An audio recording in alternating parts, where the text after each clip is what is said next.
If to Starbuck the apparition of the squid was a thing of portents, to Queequeg it was quite a different object. "When you see him, Quid," said the savage, honing his harpoon in the bow of his hoisted boat, "then you quick see him, Parm Whale." The next day was exceedingly still and sultry, and with nothing special to engage them, the Pequod's crew could hardly resist the spell of sleep induced by such a vacant sea. For this part of the Indian Ocean through which we then were voyaging is not what whalemen call a lively ground, that is, it affords fewer glimpses of porpoises, dolphins, flying fish, and other vivacious denizens of more stirring waters, than those off the Rio de la Plata, or the inshore ground off Peru. It was my turn to stand at the foremast head, and with my shoulders leaning against the slackened royal shrouds, to and fro I idly swayed in what seemed an enchanted air. No resolution could withstand it. In that dreamy mood, losing all consciousness, at last my soul went out of my body, though my body still continued to sway as a pendulum will long after the power which first moved it is withdrawn. Ere forgetfulness altogether came over me, I had noticed that the seamen at the main and mizzen mastheads were already drowsy. So that at last all three of us lifelessly swung from the spars, and for every swing that we made there was a nod from below from the slumbering helmsman. The waves, too, nodded their indolent crests, and across the wide trance of the sea, east nodded to west, and the sun over all.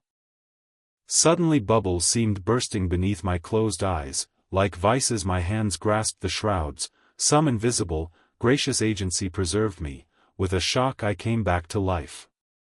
And lo! Close under our lee, not 40 fathoms off, a gigantic sperm whale lay rolling in the water like the capsized hull of a frigate, his broad, glossy back, of an Ethiopian hue, glistening in the sun's rays like a mirror.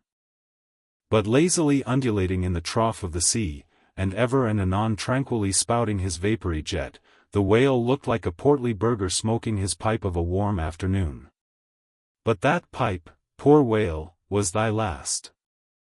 As if struck by some enchanter's wand, the sleepy ship and every sleeper in it all at once started into wakefulness, and more than a score of voices from all parts of the vessel, simultaneously with the 3 notes from aloft, shouted forth the accustomed cry, as the great fish slowly and regularly spouted the sparkling brine into the air. "Clear away the boats." "Luff," cried Ahab. And obeying his own order, he dashed the helm down before the helmsman could handle the spokes. The sudden exclamations of the crew must have alarmed the whale, and ere the boats were down, majestically turning, he swam away to the leeward, but with such a steady tranquillity, and making so few ripples as he swam, that thinking after all he might not as yet be alarmed, Ahab gave orders that not an oar should be used, and no man must speak but in whispers. So seated like Ontario Indians on the gunwales of the boats, we swiftly but silently paddled along, the calm not admitting of the noiseless sails being set. Presently, as we thus glided in chase, the monster perpendicularly flitted his tail 40 feet into the air, and then sank out of sight like a tower swallowed up. "There go flukes," was the cry, an announcement immediately followed by Stubbs producing his match and igniting his pipe, for now a respite was granted. After the full interval of his sounding had elapsed, the whale rose again, and being now in advance of the smoker's boat, and much nearer to it than to any of the others, Stubb counted upon the honor of the capture. It was obvious, now, that the whale had at length become aware of his pursuers. All silence of cautiousness was therefore no longer of use. Paddles were dropped, and oars came loudly into play. And still puffing at his pipe, Stubb cheered on his crew to the assault. Yes, a mighty change had come over the fish. All alive to his jeopardy, he was going, head out, that part obliquely projecting from the mad yeast which he brewed. It will be seen in some other place of what a very light substance the entire interior of the sperm whale's enormous head consists. Though apparently the most massive, it is by far the most buoyant part about him. So that with ease he elevates it in the air, and invariably does so when going at his utmost speed. Besides, such is the breadth of the upper part of the front of his head, and such the tapering cut-water formation of the lower part, that by obliquely elevating his head, he thereby may be said to transform himself from a bluff-bowed sluggish galliot into a sharp-pointed New York pilot-boat. Start her, my men. Don't hurry yourselves, take plenty of time, but start her like thunderclaps, that's all, cried Stubb, spluttering out the smoke as he spoke. Start her, now, give them the long and strong stroke, Ch62. Start her, Tash, my boy, start her, all, but keep cool, cucumbers is the word, easy, only start her like grim death and grinning devils, and raise the buried dead perpendicular out of their graves, boys, that's all. Start her. Woo-hoo. Wah-hee, screamed the gay-header in reply, raising some old war-whoop to the skies, as every oarsman in the strained boat involuntarily bounced forward with the one tremendous leading stroke which the eager Indian gave. But his wild screams were answered by others quite as wild. Kee-hee! Kee-hee! Yelled Daggoo, straining forwards and backwards on his seat, like a pacing tiger in his cage. Kala! Kulu! Howled Queequeg, as if smacking his lips over a mouthful of grenadier's steak.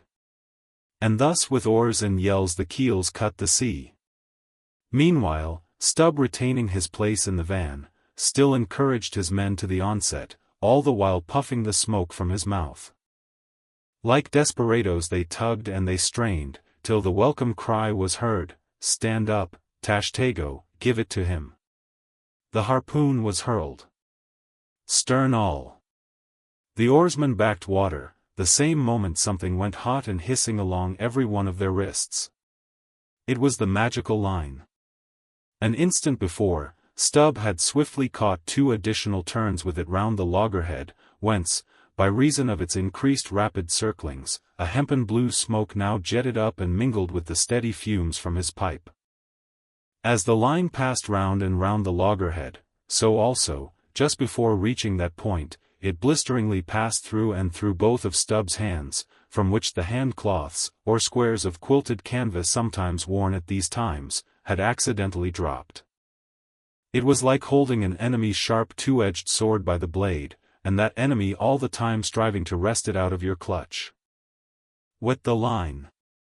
Wet the line!" cried Stubb to the tub oarsman, him seated by the tub, who, snatching off his hat, dashed seawater into it. More turns were taken, so that the line began holding its place. The boat now flew through the boiling water like a shark all fins. Stubb and Ch62 here changed places, stem for stern, a staggering business truly in that rocking commotion. Partly to show the indispensableness of this act, it may here be stated, that, in the old Dutch fishery, a mop was used to dash the running line with water.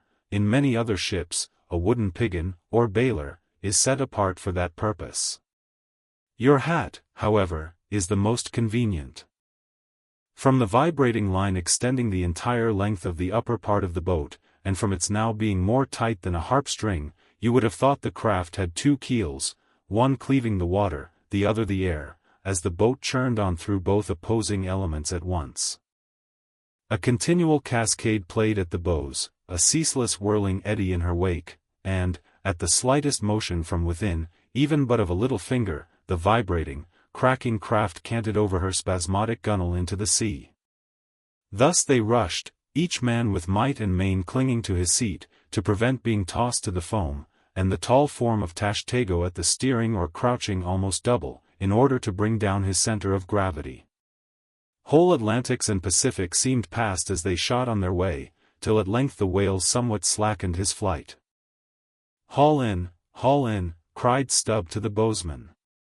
And, facing round towards the whale, all hands began pulling the boat up to him, while yet the boat was being towed on.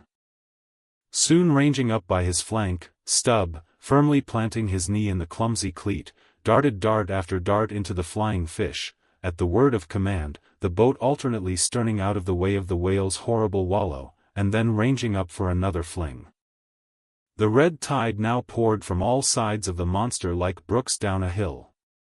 His tormented body rolled not in brine but in blood, which bubbled and seethed for furlongs behind in their wake.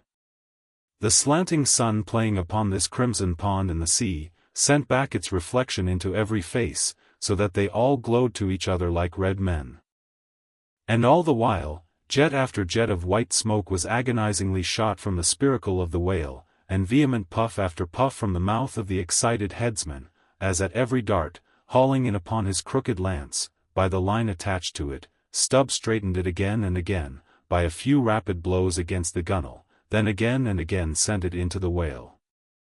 Pull up, he now cried to the bowsman, as the waning whale relaxed in his wrath. Pull up, close to, and the boat ranged along the fish's flank. When reaching far over the bow, Stubb slowly churned his long sharp lance into the fish, and kept it there, carefully churning and churning, as if cautiously seeking to feel after some gold watch that the whale might have swallowed, and which he was fearful of breaking ere he could hook it out. But that gold watch he sought was the innermost life of the fish. And now it is struck, for, starting from his trance into that unspeakable thing called his flurry, the monster horribly wallowed in his blood, overwrapped himself in impenetrable, mad, boiling spray, so that the imperiled craft, instantly dropping astern, had much ado blindly to struggle out from that frenzied twilight into the clear air of the day.